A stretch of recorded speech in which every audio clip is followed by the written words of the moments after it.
Is there really a place for physical mail? In today's episode, we're going to make you a believer. We're going to share with you specific examples of those professionals who have not overlooked the analog version, who realize that it's a necessary component to drive the customer forward faster. When everyone else is competing for eyeballs online, you can be one of a kind, showing up by supplementing your digital with analog. Today's episode, I've got a special guest who's been in this industry for a long, long time. And he's going to be sharing information that's going to help you know how to stand out, again, in a crowded market.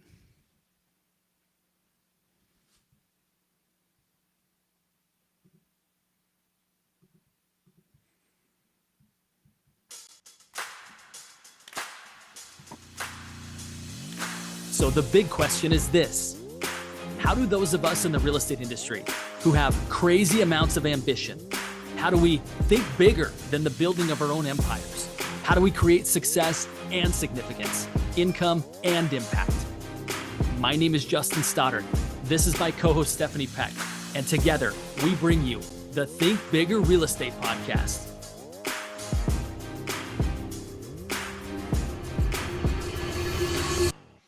All right, welcome back, everybody. I am without my lovely co-host, Stephanie Peck. So today, I will go at it alone, but with my good friend, Wilson Zehr. Now, for those of you that don't know Wilson, he is the CEO and founder of Zairmail. Wilson's been in the not just the mailing business for a long time, but he's actually been in the world of business for a long time. He's been teaching at the university level with a PhD for over 20 years. He's raised over $60 million in venture capital for startups. He's founded 6 companies himself.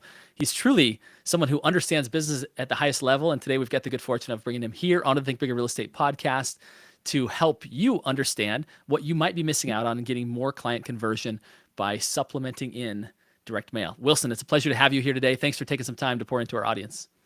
Good morning, Justin. Thanks for having me. Appreciate the opportunity. Yeah, no, Wilson and I have known each other for a long time, and we just recently got reconnected. And when I was reminded at how deep his expertise is in the mailing space, I realized this audience needed to hear it because, again, there's some agents who I know who do very, very well with direct mail campaigns. Again, they don't ignore the digital, but they see it differently, right? They don't see it's one or the other. So Wilson, help us to see, to understand from a real estate agent's perspective, what they might be missing if they're only doing digital. Yeah, that's a great question, Justin. I was just thinking about the best place to start. As marketers, I think it often, we can be most effective, not by thinking of just, in terms of digital or analog or some specific tool, but in terms of the customer and what they need from us to move forward. There's an old saying, if all you have is a hammer, everything looks like a nail, and that doesn't always produce the best result. There are some things that mail does, there are some things that mail does that other tools do not. So we can just touch on those briefly. First, mail allows us to reach every household and business in America 6 days a week, 5 days if you're talking about a business enterprise, but to the home, still 6 days a week. It's proactive communication. Unlike a lot of digital tools like AdWords, things like that, you don't have to wait for somebody to find you. You can reach out and find them. Thirdly, we can do precise audience targeting. So the demographics are very well developed over a lot of years. So if you want to reach Jewish dentists in New Jersey that have purchased a car in the last 6 months, we can find that list and hundreds of variations on that list. So we can get to exactly the person we need. And by the way, there's no spam filters on it either. So we're, even in the best of worlds with email campaigns, for example, something like 30% of even legitimate emails are not delivered because of the spam filters and protections built into the internet. And then finally, it's just built into the American psyche. People are used to getting communication in the mail. That's part of their daily routine. The Postal Service would call it the mail moment.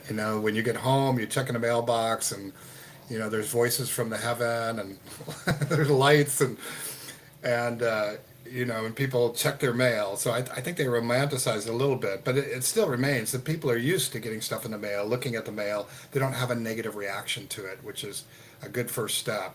And that's why, in general, the Direct Marketing Association tells us that on average, mail produces $12 for every dollar spent, which is excess in of many digital tools.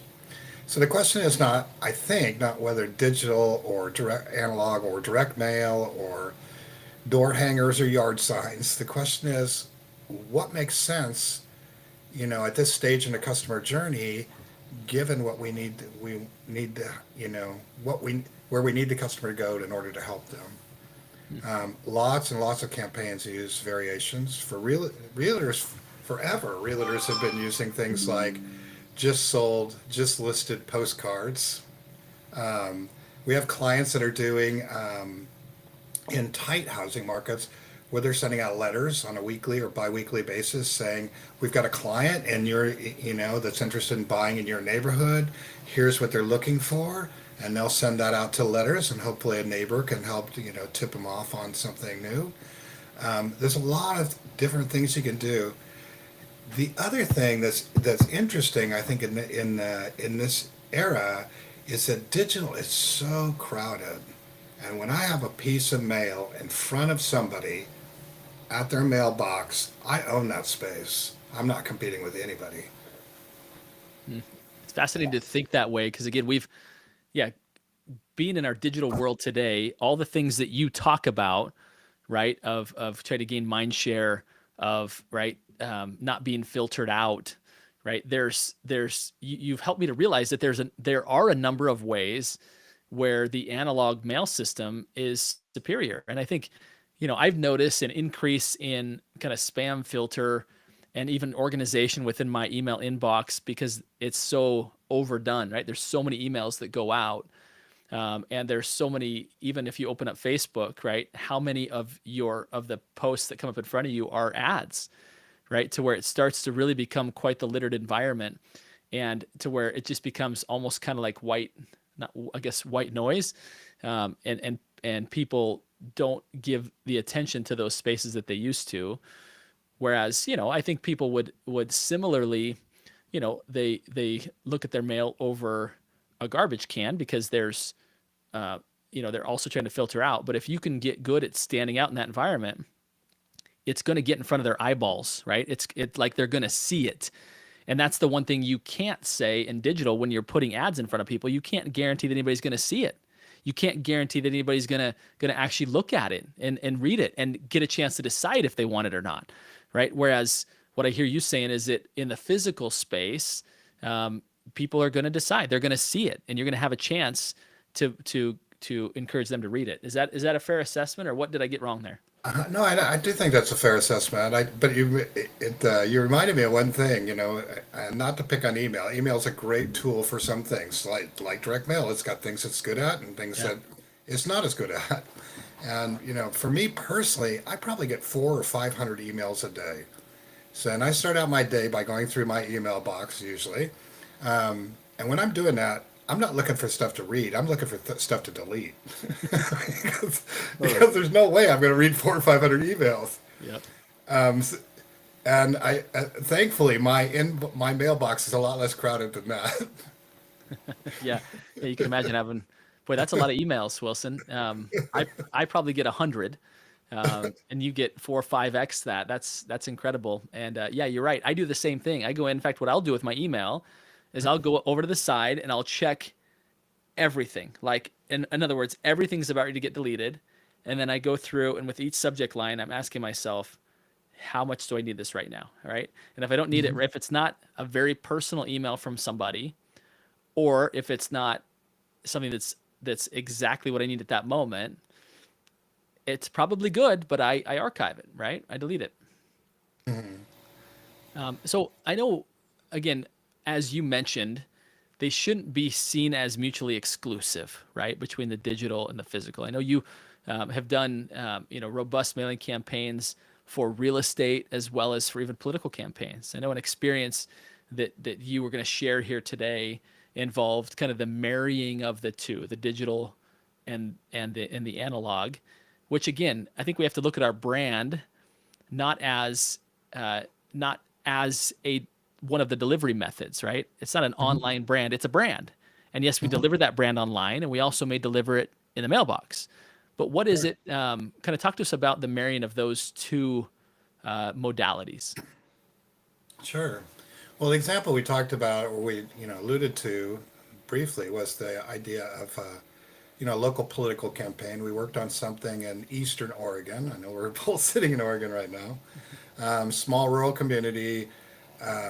They were looking at replacing an aging athletic facility. In order to do that, they needed a bond. The state of Oregon had a program going where if the local school district could get a bond approved, the state would match them dollar for dollar. So it seemed like a great opportunity. The years prior, they had passed a bond measure, and they told me they stayed up all night waiting because it was too close to call. I mean, they were up at 2 a.m. waiting for the last returns to come in. They finally won by half a dozen votes or something. Wow.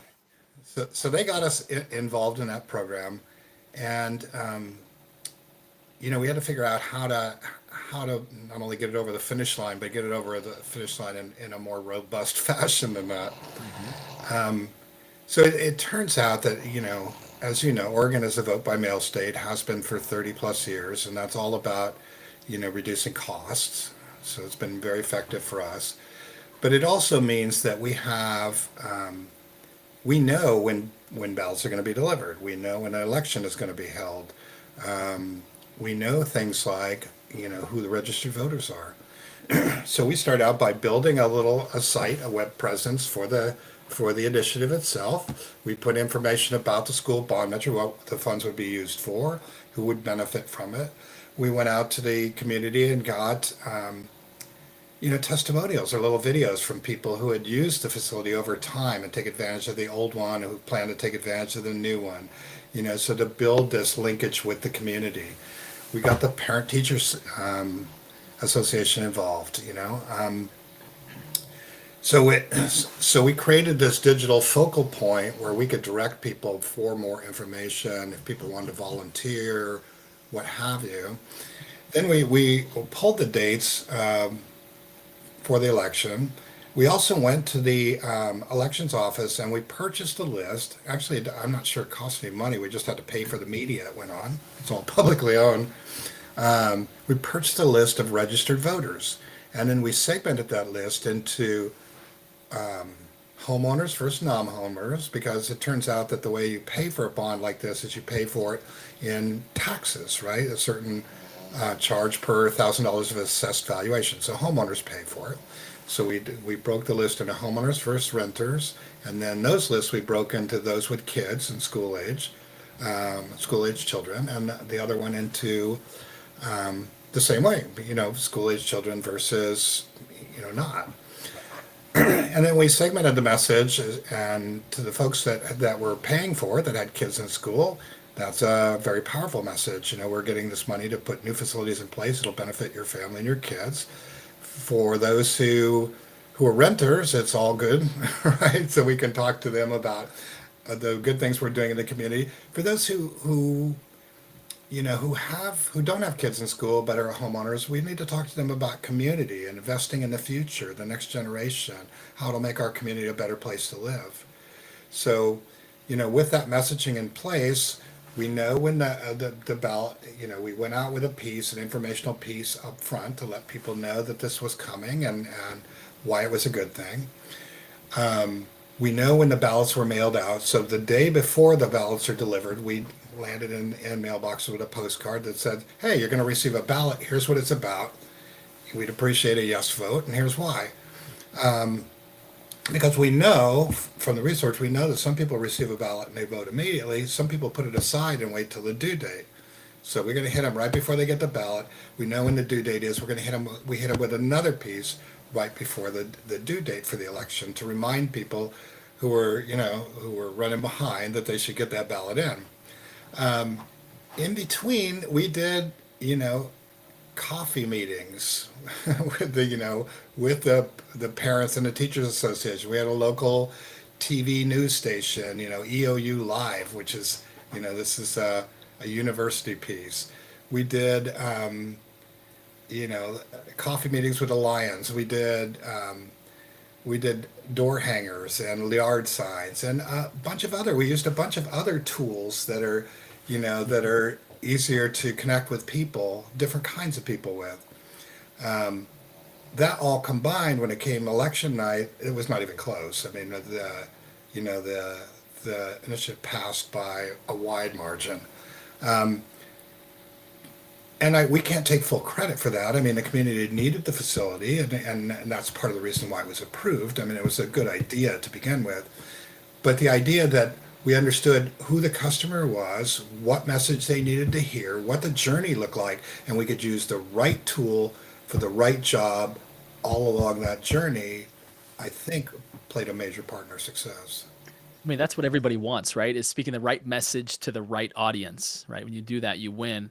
And I don't know that everybody was aware of how specifically you could target a specific demographic of people, right? People who have school age kids. Like that's interesting. And maybe most of my audience did. If you don't, you do now. That there's some really powerful tools to be able to have your marketing pieces delivered only in the mailboxes of those people who meet a certain criteria by which you can identify, right? I mean, I guess I'm assuming that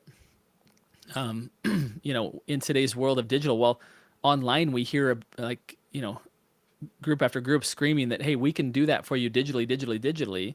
I think few people recognize you can actually do the same thing in their mailbox, right? Is that true, Wilson? When you talk to people, are they surprised knowing how specifically you can target your ideal client avatar? Yeah, I think people, I think that's something people generally aren't aware of. But the Yeah, demographics around mailing lists are extremely well developed. I mean, people have been sending mail for 100 years, and so right. I mean, you can get into minutia, and for specialized mailing, there's all kinds of interesting stuff. For example, when we do work for banks sometimes, and they're trying to get people to do like a cash out refi, Hmm. they can give us their underwriting criteria. We can pull, we can look at a FICO score, 640 or above, no bankruptcies in the last 24 months, no 30-day lates in the last 12 months. We can, loan to debt values. So we can put in the underwriting criteria and pull lists of people that match our underwriting criteria exactly so that every person who calls us back will be able to do a loan with, Yeah. you know, at least that's what the numbers would tell us. Wow. We can, I mentioned that before about letters. There are some, real estate letters. So there are some areas in the country where homes are in high demand. I mean, people just can't find anything. They want a specific school district or a specific area, and they would need a specific price range. So we can pull the list of homeowners whose homes meet those criteria and reach out to them and say, hey, we've got a buyer who's interested. What do you think? And it's proactive, right? I don't have to wait for that person to find me online. I think that's the biggest thing is well, let me back up a bit. So when we're thinking about direct response, not just mail, but direct response in general, the formula we use is 70-20-10. So 70% is the list, 20% is the offer, right? So we need to make sure we're talking to the right person. And we also know that it, you know, if we make the right offer to the right person, good things usually happen. And then whatever's left is creative. So that list turns out to be pretty important. Um, so in that case, if I'm online and even if I have a very powerful message, which is important, um, I need to make sure that I get in front of the right person in order for anything to happen. Which means if I'm using a tool like AdWords, which is a good tool, we use it too in our business, by the way, for certain things. I have to wait for somebody to look for me to decide, hey, I want to sell my home, or hey, I'm looking for something in another community. Whereas with a tool like the mail, I can reach out and connect with somebody and say, hey, look, here's what I got, and I think you should be interested in this. Um, I would imagine this is opening some eyes of some people saying, you know what, I've wanted to stay in front of that particular neighborhood and more specifically, people who meet this certain criteria, right? Who I can really relate with, they're ideal clients that I can serve, whether they're people who are maybe moving into their first home, people, moving out of their first home into their next home, people who are selling their final home, right? I would imagine that when you start to really consider who is it that I'm trying to serve, right? And I think that's what you said, the 70% is about having the right list, the right people. And I do think that for many people, they believe that with an analog version like mail, it was like, well, I just have to send it to the whole neighborhood. So it seemed cost prohibitive. Whereas what you're saying is you can actually get a list that zeroes in on exactly who you want to put your message in front of. Then the offer gets easier because you're talking to a very specific avatar, right? The next 20% gets easier because you're speaking to somebody instead of just some group of people trying to capture all of them. True. I mean, it depends on the offer though too, Justin. I mean, we see people doing just sold postcards, for example. And in that case, we start with an address, we do a radius search. It's everybody within 3 blocks because, Yeah. if I did a good job for Steve homeowner, then maybe, I'll do good job. People will believe I'll do a good job for Steve homeowner's neighbors as well. Right. So that can be powerful too. So I can see that kind of a radius search. But oftentimes we have something very specific we're looking for, or something very specific we want people to do. And in that case, I can get much more targeted. I mean, we do have people that do stuff like newsletters too, for our neighborhood. Here's what's new. I will say that that's one of the places where email can play a role too, because once I have a relationship with somebody and I'm a trusted partner, and maybe I will use something more digital on an ongoing basis to save the postage. So we're happy to help people figure that out too. I mean, at the end of the day, we need our customers to be successful because that's how we build trust with them, and that's the reason they keep coming back and doing more. Yeah. I love it. Wilson, tell me, how do people get in contact with you if they're like, you know what, I'm probably missing out by only focusing on digital or maybe not even marketing at all. But if you were to say, where would be the starting point? Would it just be going to zairmail.com? Yeah, I think that's the right starting point. www.zairmail.com. Zairmail is like airmail with a Z on the front. You'll see that we have a toll-free number plastered right across the front of it. Unlike a lot of online brands, we actually we want you to call. We're happy to talk to you. We'll talk to you about your application, what you've done in the past, what you want to do in the future, what you need to be successful. We're happy to have that conversation. There's plenty of information on the blog. We've got something called a direct mail journal. So lots of informational articles there, lots of information on the site about, how to be successful with in marketing in general, but direct mail marketing because that's our thing. And as you mentioned before, I do teach at the university environment. So I usually teach marketing, entrepreneurship, finance, and business strategy. And so we have a lot of resources to draw from if people are just looking for how to get started and what they should be using and what's working and what's not. We're happy to share. I love it, Wilson. Yeah, coming from deep experience, both in your own successful businesses to helping to capitalize a number of other great businesses to teaching at the university level for 20 years. Yeah, I noticed this when you and I had a conversation. First off, I thought I'm learning a lot from Wilson really quickly. So he's definitely somebody that is not just a turn the lever and turn the wheel and pull the lever kind of guy. He's going to strategize with you, and he's got deep experience to be able to help you to actually build something that's going to succeed. And again, his goal is that you succeed, so you keep coming back, right? And that's the beauty of having a great partner. So, Wilson, I want to thank you for taking time again to pour into this audience, the Think Bigger Real Estate audience today, and opening up our minds as to maybe an area of positioning and branding, marketing that we might be missing out on, and kind of looking past, which I would argue a lot of people are, which is a great place to then refocus on it because it's where you can stand out. So we appreciate your time very much. And any final words here you have for our audience? I do, and thank you again for the opportunity, Justin. I wanted to share a tool that we just released that's called Speedy. That's www.zairmail.com/Speedy. You can download it for free. It's a desktop icon that allows you to mail even a single letter So you just drop a document on it, or you click it and type your message, push the button, and it turns into mail. The first two letters are free, and I think it's for anybody who's sent mail, which is 90% of America, it's a faster, easier solution. It just makes sense, and it's going to be free. So give it a try, and you remember the numbers on the website. Give me a call. Let me know what you think. I love it. Wilson, again, thank you so much. And for everybody listening in today, I want to remind you that here is where we expand your possibilities, right? We give you some tactical stuff like we did with Wilson today. And our mission and our aim is to help you to have not just a successful business, but a significant life, one of great impact. And you can do that when you implement the very best practices out there. And Wilson's helped us do that today. So thanks everybody for tuning in to this episode of the Think Bigger Real Estate podcast. If this has been valuable, please share it with a friend. Thanks again, Wilson. Take care, everybody. Thanks, Justin. Take care.